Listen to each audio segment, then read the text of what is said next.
Hello everyone, we're HealthTech Tigers. I'm Bhushan Bari, and on the other side of this camera is my friend Maruful Islam, and we're trying to solve the problem of long-term healthcare in Ontario. So the problem, as we know it, is that 17% of the beds in Ontario are occupied by people above the age of 65 who need long-term care.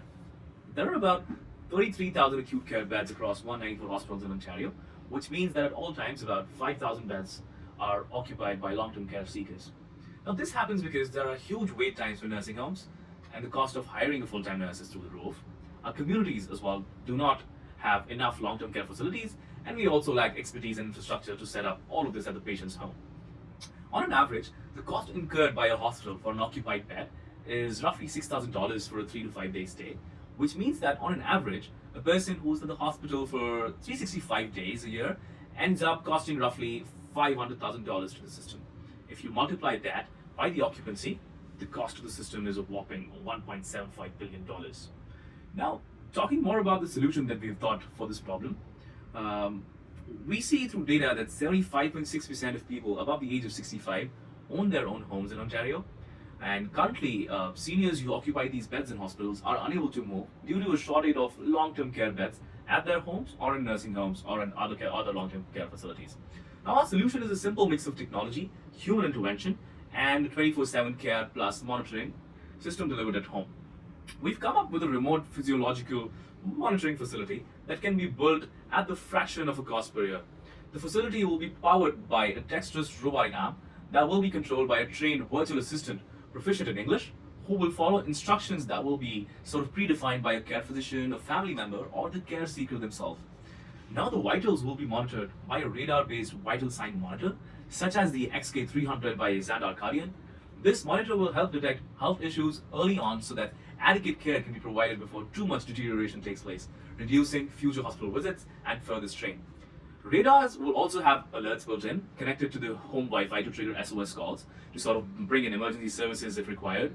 And the same can be done through these virtual assistants as well because they'll be monitoring the patient 24/7. We will also build a directory of old people and categorize them by their healthcare condition, giving priority to people who were discharged from hospitals in the last 6 months. In case of requirement of physical care, a home visit can be arranged for an hour or so, but this will be drastically low in number because of all our monitoring processes. We will also be able to set up SOS to neighbors and immediate family to ensure that there are enough people in the loop for this to work. Now to talk more about feasibility. The elderly do not want to spend their lives at nursing homes, but due to various factors such as lack of familial support, lack of community and home care, they're forced to move.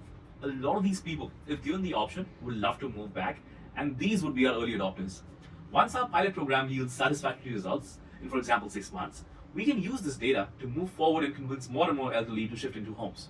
Our solution costs roughly $55,000 for the setup year, which includes $20,000 for the robotic arm, $10,000 for the radar, and roughly $17,000 at $2 an hour for 3 virtual assistants to be online 24/7 on 8-hour shifts for full-time monitoring.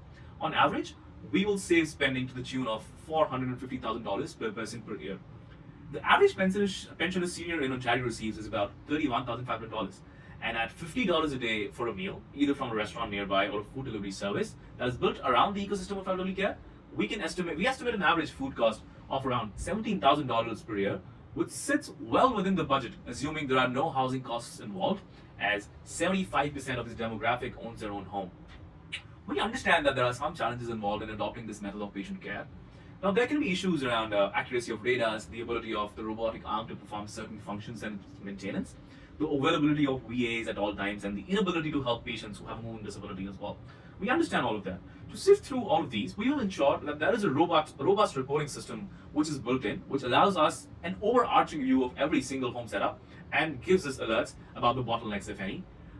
For people who have a movement disability, we will not be catering to that demographic right now.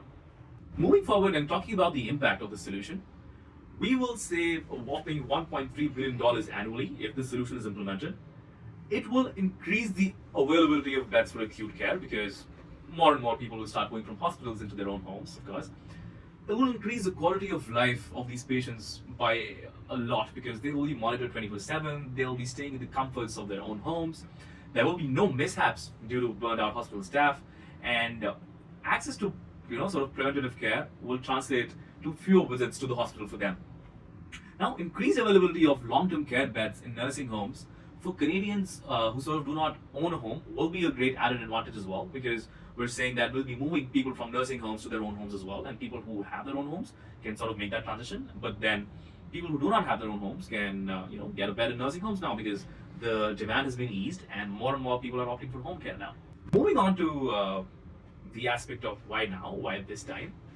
So emergency wait times in Ontario are through the roof, right? And due to an overburdened medical system, we've been seeing things like newborns waiting for 5 hours to be seen by an emergency physician, or tarps being put up to create makeshift treatment spaces, and it's just utter chaos and burnout. Solving the capacity issue at this crucial time can help us get our affairs in order so that we can focus on innovation and capacity building for the future as well. The dexterity offered by robotic arms at this point of time has matured quite a lot, and these robots are now being able to perform functions equivalent to a human hand. The cost of acquisition has also gone down quite a bit, and with the economies of scale, the proposition can be subsidized even further.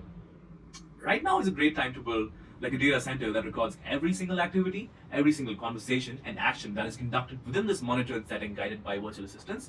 That resource is cheap right now, but it won't be cheap forever. Gathering this data for the next couple of years will allow us to build and train like sort of our own ML models, which can be used in the future to make this monitoring completely automated. We feel that our solution has the capability to elevate the quality of life for thousands of Canadians, and we look forward to your feedback.